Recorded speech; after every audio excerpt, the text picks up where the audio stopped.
look up mass incarceration and then the Jim Crow.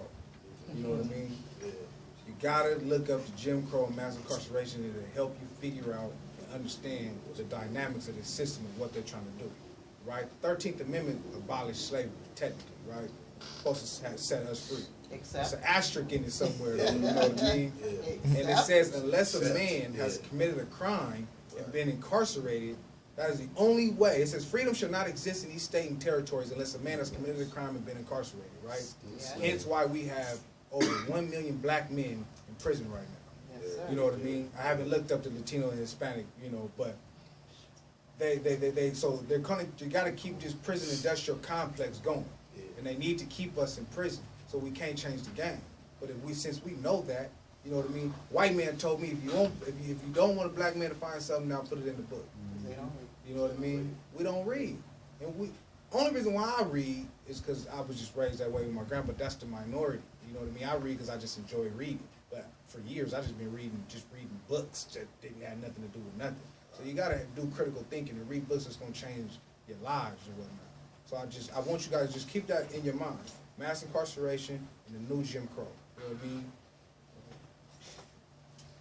Okay, I got 2 kids, been in this community, they cannot get law books because county jail has changed. They cannot even properly prepare for a defense. And once you are accused and you are convicted, the appellate court's job is to uphold their judgment.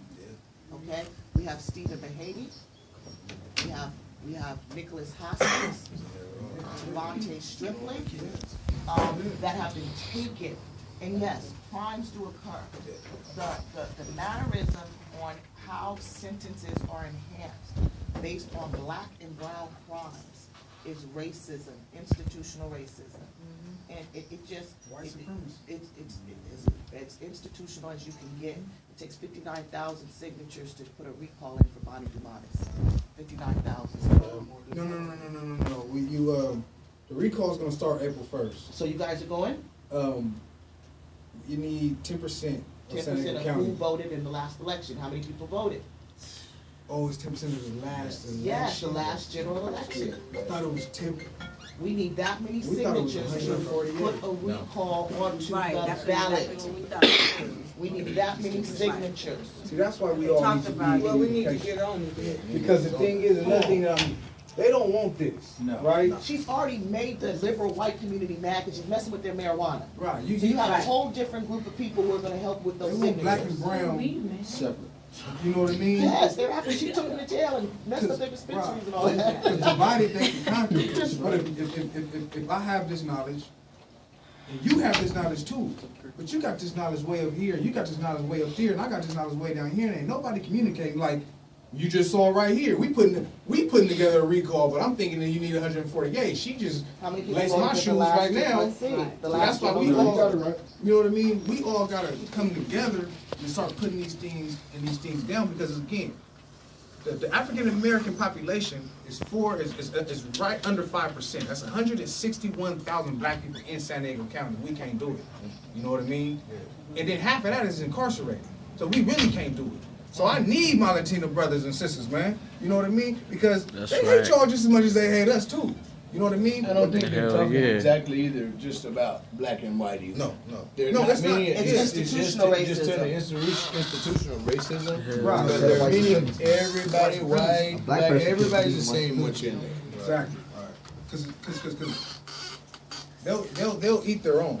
If you're under a certain economic standard, meaning the money, you know what I mean? So they can care less about the people who might be living in East County, white, trailers, you know what I mean, stuff. They'll go eat them too. Yeah. You know what I mean? So I stress that this isn't just a black, brown issue. This is a people issue. You know what I mean? So we got to come together as people and fight these things, because, again, like I said, I was in elementary school when they passed this law. 15 years later, I can come and get bit. Yeah. You know what I mean? Yeah. Everybody in here got at least a cousin, a brother, a sister, or maybe even a child that they gonna come get. You know what I mean? This man right here, they said they could have got 543 documented Lincoln Park gang members, right? 540 didn't put them on this case alone. This man could have been on this case with us. You know what I mean? Just by the grace of God, they didn't come and get him. He went to jail because he went Because to he went to protest. one of, because he went to one of the They put him in jail protests. for being with a gang member to protest the rights of So they violated his constitutional rights. Said he didn't You have have the any. right to protest in this country. You know what I mean? And they violated his rights. But what do we do about it? I've been snatched out of cars by the police, and I ain't never filed a complaint. I've been stopped by the police probably over. I said 50-something times to the media because I didn't want to say a number that I probably and it not sound believable in a sense. But I know I've been stopped by the police well over 100-something times. You know what I mean? I have case file that says this man was pulled over by the police 6 times in one day, but I never filed a complaint. You know what I mean? So one thing we have to do is go file them complaints, man. You gotta do that. If I would have been filing them complaints, I probably would have never been on this case. That just shows harassment. You know what I mean? But we don't do that. We whine and complain in these rooms right here. You know what I mean? And you sit down at the table and tell your folks, oh, this is foul, police harassing me, yada, yada, yada, yada. But what do we do about it? You know what I mean? Go file these complaints because you might not get that officer fired or reprimanded. But if I file a complaint, you file a complaint, you file it, everything goes in this man's file. So I file, you file, you file, you file. When it's time for this man to get a promotion, it's not going to happen. Then he go, I file, he harassed me, you. Then once he get around to harassing you, let's just say he hit you or roughhouse you a little too much. And then you file, that's his last straw. This man's out of it. You know what I mean? The police have no accountability because they know. What does the police tell you? I'm gonna do this legally or illegally. We don't care. They violate our rights all the time. Get out the car. If you don't get out, I'm gonna snatch you, right? And we don't do nothing about it. There's no accountability on the police. You guys have to understand, if you have a job, and you're a taxpaying citizen, they work for you, right? We pay their salaries. So they're coming in, they're supposed to be coming in as peace officers when they're not. You know what I mean? They come in to terrorize our communities. Hence the whole reason why gangs are established in the first place. You know what I mean? The killing and the drugs and all that stuff came later. Do your history.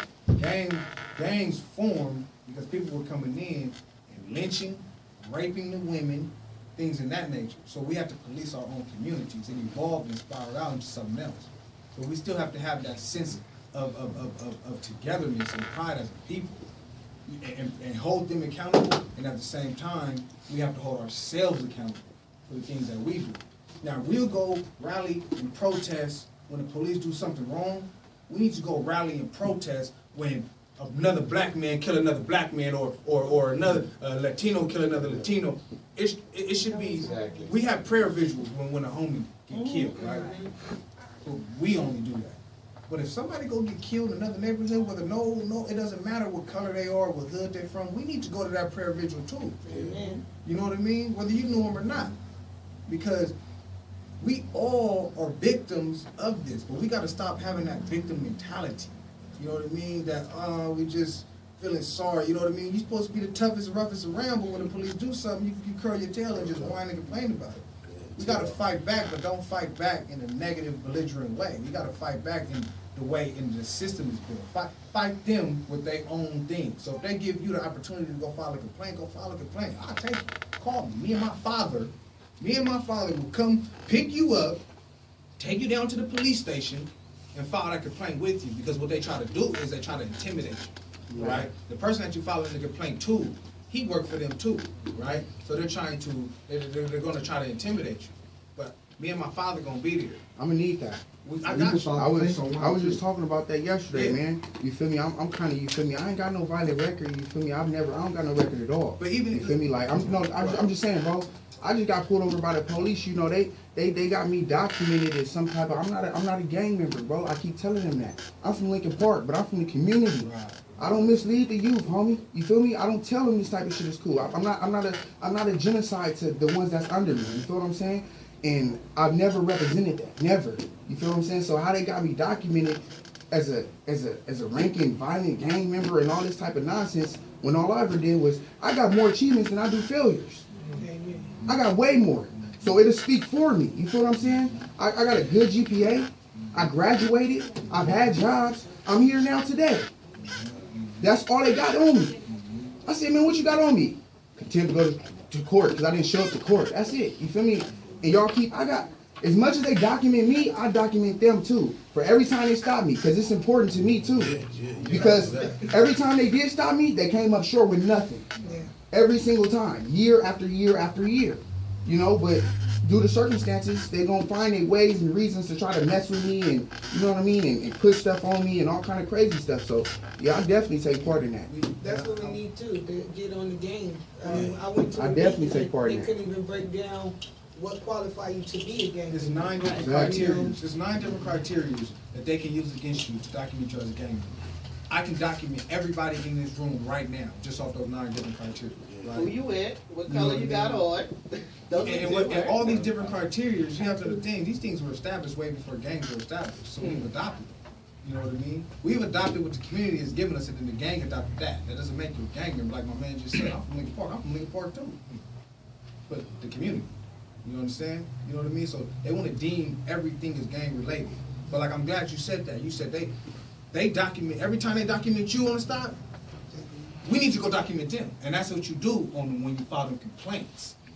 Ask for their badge number, their name, Yeah. but they're not gonna want to give it to you. They don't give it to you. And then they gotta don't, be careful. but Right don't there, give the them number of the yours. card, the top of the card. Don't give it yours. Right Don't there. give it. And on that right there is their number, right on that badge number. Here's another young man, he's on his way here.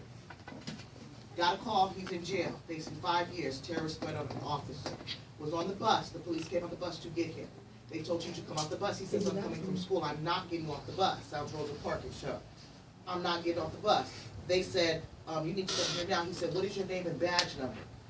He said, I'm not telling you that. He said, I'll Google you.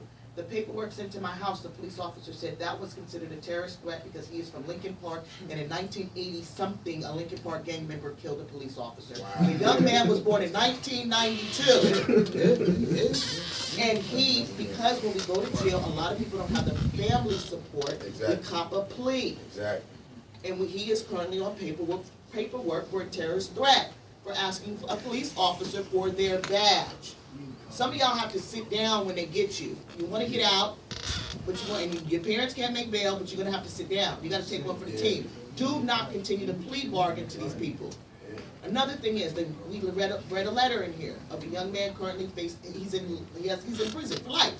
His name is LaJon Young. He is one of the first people convicted as an adult at the age of 15 years old from Proposition 21. He's been in there 14 years, or however, for the first year the bill came out. At the same time he was in there, another young man of another culture came in there who had beat his parents to death with a baseball bat. This young man had done a drive-by. They chose not to use Proposition 21 because that's at the prosecutor's discretion to try you as an adult with that. They let him get 7 years, and they gave this young man life. This is what, and I got to go pay my bill. My electric bill is due. And they're the ones who helped support Proposition 21. They gave almost most of the money, them and PG&E, which is the electric bill up north. Why are we allowing them to utilize our money? I have no choice but to go pay SDG&E right now. Who has a monopoly? Why are we allowing them Walmart funded it. to incarcerate our These Jordans y'all wearing? people? I'm just saying. Everything you said, everything correct. Ignorance of the law is no longer an excuse for us, especially when you got these phones where you can type in anything. If you can look at World Star Hip Hop all day, you can type in your rights. You know what I mean? Everybody should know that Bill of Rights. You know what I mean? That's the first 10 amendments in the U.S. Constitution. Everybody should know it. You know what I mean? Those are the things that are going to protect you from the government. But at the same time, you have to know, just because you know your rights and you stand up for your rights, doesn't mean you're going to come out victorious all the time, right? Martin Luther King stood up for his rights and he took a bullet in the head for it. That's right. But that doesn't mean he didn't do it. Because it's not just about us, you understand? It's about you making this stand and the effects that it's going to have later on down the road, whether you benefited from it or not. You know what I mean? It's a camaraderie thing. We all got to come together and do it. So you have to know your rights, and we got to take action for it. So if you don't know your right, go study the Bill of Rights, man. Just type it in, the Bill of Rights, Constitution of the United States. You know, and again, when she was saying don't cop the deals. Now, if you know you ain't did something, right? Me and my man, we just did, what, 7, 8 months in jail? They offered us probation. We filed 4 or 5 months in, they offered us probation. Bruh, oh my goodness, probation. For what? We ain't never been in jail before. Right. Right. You know what I mean? He ain't never So been to jail. you offer me probation 5 months down the line. Man. That's Sounds looking sweet. good. You know what I mean? Sounds sweet. But we understood. We had a conversation before they even offered the deal. Like, bro, this ain't about us. Nah. If we sign probation, that's a conviction. Yeah. You know what I mean? So now they can use these convictions on other cases. So I'm thinking about all of y'all and don't even know none of y'all. That's right. You know what I Real mean? talk. Yeah. Like, I can't sign because then they're gonna be able to wipe out this whole state if they get this Right. conviction. Yeah. You know what I mean? So they're like, well, you gonna get life in prison. I'm like, you know what? Fight. I'll do it. I'll do life in prison. You know what I mean? So y'all ain't gotta do life. It's casualties of war, and we was putting our lives on the line, so y'all wouldn't have to be a casualty. You know what I mean? So if we all put other people before ourselves, then everything is even out. 96% of the people in jail right now in San Diego County are all pre-trial. They're just sitting and waiting. Just like, You know what I mean? So they put our bails so high because a lot of people can't get out. So they put it so high because they want you to cop deals. Now they said it can. What happened? Tell me what happened. You don't know what happened? With the They bail? came and got you.